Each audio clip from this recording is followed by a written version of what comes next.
കക്ഷി വരുന്നുണ്ട്. ആഹാ, ഇയാളാണോ?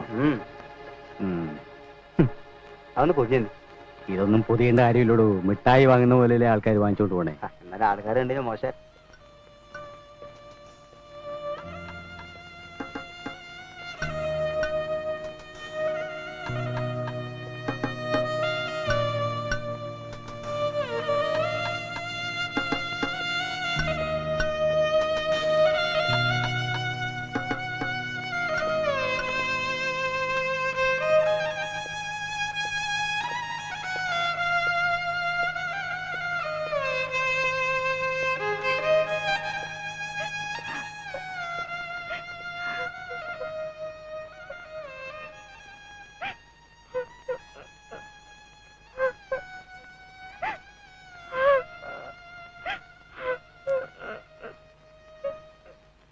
കാര്യം എന്താണെന്ന് എനിക്ക് മനസ്സിലായി.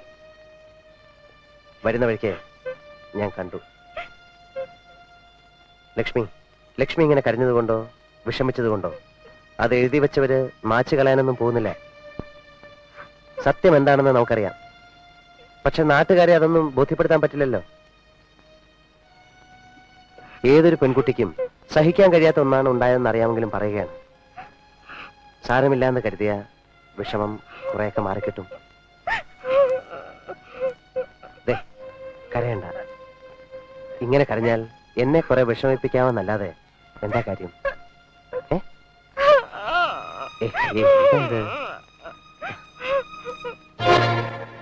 വരടെ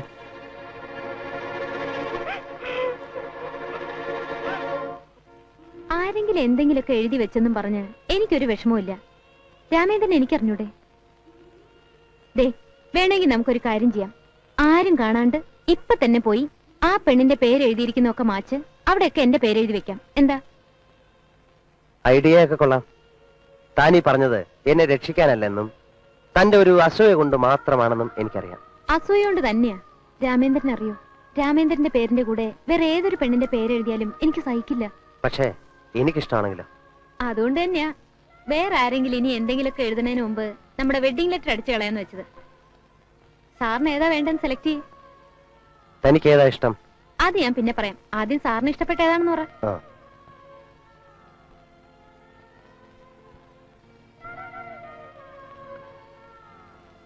ഇതുപോലെ സിമ്പിളായിട്ട് തനിക്ക് ഏതാ ഇഷ്ടപ്പെട്ടെ? അത് തന്നെ മതി. പ്രിന്റ് ചെയ്യുന്നത് ഗോൾഡൻ ലെറ്റേഴ്സിലായാലോ? ശരിയാ, കുറയ്ക്കണ്ട.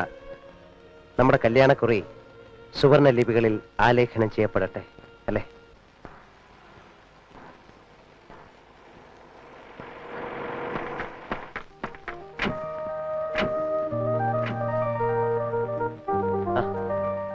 വരൂ.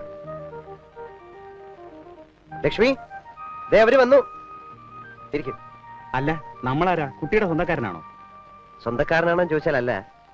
പിന്നെ ലക്ഷ്മിയുടെ അനിയനില്ലാത്ത സ്ഥിതിക്ക് കാര്യങ്ങളൊക്കെ നോക്കാൻ ഒരാൾ വേണ്ടേ? ഞാൻ TK കോളേജിലെ ഒരു ലെക്ചറാണ്, രാമേന്ദ്രൻ. അനന്തൻ എന്റെ സ്റ്റുഡന്റ് ആണ്. ഓഹോ, ഇപ്പൊ ആളെ മനസ്സിലായി. നാട്ടുകാർ പലതും പറഞ്ഞപ്പോ വെറുതെ അസൂയക്കാരെന്തൊക്കെയോ പറയുകയാണെന്ന് കരുതി. എന്തായാലും ഇവിടം വരെ വന്നത് നന്നായി. എല്ലാം നേരിട്ട് കാണാൻ സാധിച്ചല്ലോ. വാരാ. വല്ലവരും വല്ലതും ഒക്കെ പറയുന്ന കേട്ട് ഒരു പാവം പെണ്ണിനെ തെറ്റിദ്ധരിക്കരുത് പ്ലീസ്. ഞാൻ പറയുന്ന ഒന്ന് കേൾക്കൂ. നിങ്ങൾക്ക് ഇത്ര പ്രയാസം ഉണ്ടെങ്കിലേ തന്നെ കെട്ടിക്കൂടെ? ഇത്രയൊക്കെ നാറിയ സ്ഥിതിക്ക് വല്ലവനെ തലയിൽ കെട്ടിയൊക്കെ വന്നിരുത്തി നടക്കാൻ പ്ലീസ്.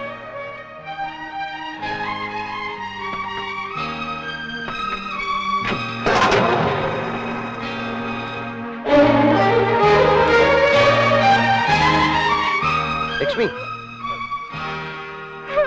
ലക്ഷ്മി, ലക്ഷ്മി, കഥ തുറക്കാൻ, കഥ തുറക്കാൻ. ലക്ഷ്മി, ലക്ഷ്മി, കഥ തുറക്കാൻ.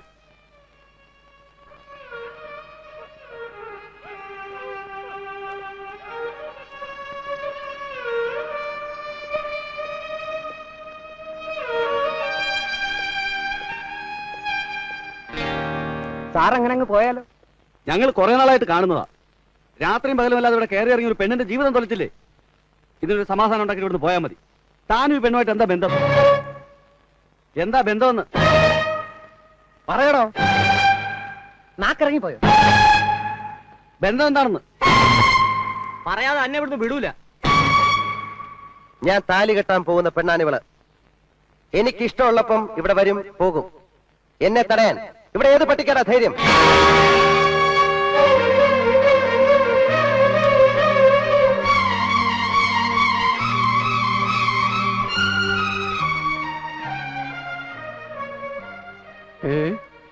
എന്താ രാമേന്ദ്ര ഇത്?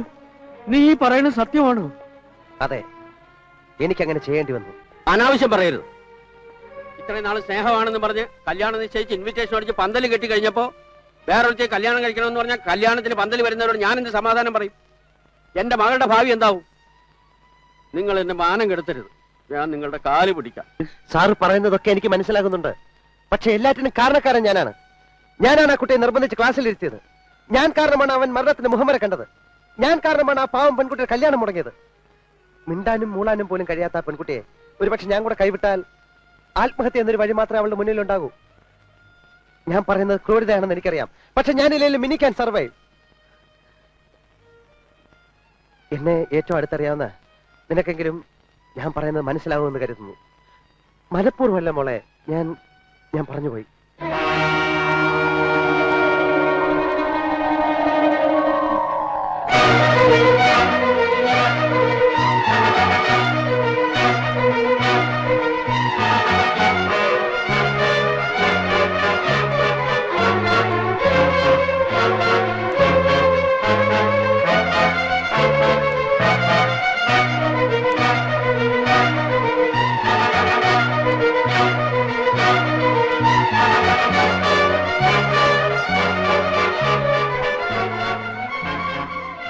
എന്താ സാർ?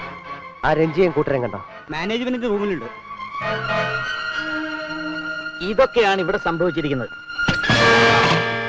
രാമേന്ദ്രൻ ഇപ്പൊ വന്നത് നന്നായി. We are discussing about you. ഇത്രയും പേരെ കണ്ടപ്പോ തന്നെ അത് മനസ്സിലായി. ഇദ്ദേഹം നമ്മുടെ MP മാത്യു സാർ, രഞ്ജിയുടെ ഫാദർ. ഇവരൊക്കെ മാനേജ്മെന്റിന്റെ പരിചയപ്പെടുത്തേണ്ട ആവശ്യമില്ല. ആരൊക്കെയാണെന്ന് എനിക്കറിയാം. വി കാണ്ട് എൻകറേജ് യു. ഇവിടുത്തെ പ്രശ്നങ്ങളുടെ എല്ലാം കാരണക്കാരൻ നിങ്ങളാണെന്നാണ് ഞാൻ മാനേജ്മെന്റ് കരുതുന്നത്. ഇതിനു മുമ്പ് ഇവിടെ ഇത്രയും വലിയ ഇഷ്യൂസ് ഉണ്ടായിട്ടില്ല. ചെറിയ ഇഷ്യൂസ് ഉണ്ടായപ്പോഴൊക്കെ വിട്ടുകൊടുത്ത് വലിയ ഇഷ്യൂസ് ഉണ്ടാകാൻ വളം വെച്ച് കൊടുത്ത നിങ്ങളല്ലേ? അടുത്ത വർഷം മുതൽ മാർക്ക് നോക്കി, sorry it was A slip of tongue, donation നോക്കി അഡ്മിഷൻ കൊടുക്കുന്നതിന്റെ കൂടെ ആരോഗ്യം കൂടെ നോക്കിയാൽ കുറച്ചുകൂടെ നന്നായിരിക്കും. പക്ഷെ ഇങ്ങനെ ഒരു കൂട്ടം റൗഡികളെയാണ് നിങ്ങൾ ക്യാമ്പസുകളിൽ നിന്ന് സൃഷ്ടിച്ചു വിടുന്നെങ്കിൽ അടുത്ത തലമുറ ഈ നാടിന്റെ നിറം ചോര ചുവപ്പാക്കും. അല്ല, ഇപ്പൊ ഇവന്മാരൊക്കെ ചെയ്യുന്നതും ഏതാണ്ട് അതൊക്കെ തന്നെയാണല്ലോ. സത്യത്തിൽ നിങ്ങൾ ചെയ്യുന്ന ഒരു സേവനമാണ്. അല്ലെങ്കിൽ ഇവന്മാരുടെ ഒന്നും മക്കൾക്ക് ഗുണ്ടായുസം കാണിക്കാൻ സ്ഥലമുണ്ടാവില്ലായിരുന്നു.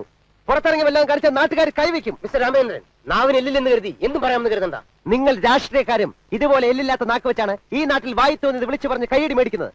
അതേ എല്ലില്ലാത്ത നാക്ക് വെച്ചാണ് ഈ നാട്ടിലെ ഓരോ പൗരന്റെയും അഭിപ്രായ സ്വാതന്ത്ര്യത്തെ കുറിച്ച് പ്രസംഗിക്കുന്നത്. ഞാൻ പറയുന്നത് എന്റെ അഭിപ്രായമാണ് as A citizen of India.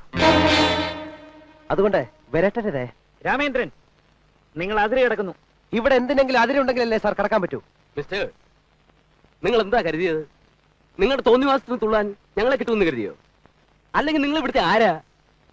Lecture ഉദ്യോഗം എന്ന് പറഞ്ഞ പിള്ളേരെ തല്ലാനുള്ള ലൈസൻസ് ഒന്നും അല്ല. ഇതെന്താ ഗുരുകുല വിദ്യാഭ്യാസമാണെന്ന് കരുതിയോ? വളച്ചു കെട്ടണ്ട. നിങ്ങൾ പറഞ്ഞു വരുന്നത് എന്താണെന്ന് എനിക്ക് മനസ്സിലായി. എന്നെ സസ്പെൻഡ് ചെയ്യാൻ പോണെന്നായിരിക്കും. അത് വേണ്ട, അതെനിക്ക് കുറച്ചില്ല. ഞാൻ തന്നെ റിസൈൻ ചെയ്തു എന്ന് പറയുന്നതിൽ എനിക്കൊരു അന്തസ്സുണ്ട്. അതുകൊണ്ട് ഞാൻ തയ്യാറെടുത്ത് തന്നെ വന്നിരിക്കുന്നത്. ഇതാ എന്റെ റെസിഗ്നേഷൻ ലെറ്റർ. ഞാൻ ജോലി രാജിവെക്കുന്നു. Now I am a free man. ഇപ്പൊ മുതൽ ഞാൻ ഈ കോളേജിൽ അധ്യാപനമല്ലല്ലോ. ഇനി നിങ്ങൾക്ക് എന്നെ റൗഡിന്നോ ഗുണ്ടാന്നോ എന്ത് വേണേലും വിളിക്കാം. നിങ്ങൾ എന്നെ വിളിച്ചില്ലെങ്കിൽ വിളിപ്പിക്കും. ഡാ, നിന്റെ ഈ തന്ത കണ്ടല്ലോ, നിന്റെയൊക്കെ ഭാഷ പറഞ്ഞ member of parliament Mathew sir, ഡൽഹിയിൽ നിന്ന് വന്ന് എന്നെ എന്തോ ഷേവ് ചെയ്ത് കളയെന്ന് പറഞ്ഞവൻ, ഇയാളുടെ മുമ്പ് വെച്ച് ഞാൻ നിന്നെ തല്ലാൻ പോവാടാ. ഇയാൾ വിചാരിച്ചാൽ എന്നെ ഒരു പുല്ല് ചെയ്യില്ല.